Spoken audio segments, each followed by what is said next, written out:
नमस्ते। यो सन्देश दिमाग र सम्झना शक्ति बारेमा हो। जब उमेर बढ्छ कहिलेकाहीँ कुरा बिर्सिने, सामान हराउने वा मानिसको नाम सम्झिन गाह्रो हुन्छ। जस्तै चस्मा कहाँ राखियो, चाबी कहाँ हरायो वा नाति नातिनीको नाम तुरुन्त नआउनु। यी कुरा सामान्य लागे पनि कहिलेकाहीँ स्मृति समस्याको सुरुवात हुन सक्छ। त्यसैले ध्यान दिनुहोस्।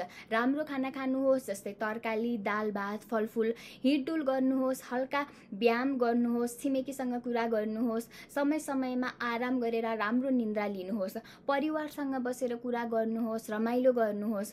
यदि कुरा बिर्सने समस्या बढ्दै गएको छ भने नजिकको स्वास्थ्य चौकी वा डाक्टरसँग सल्लाह लिनुहोस्।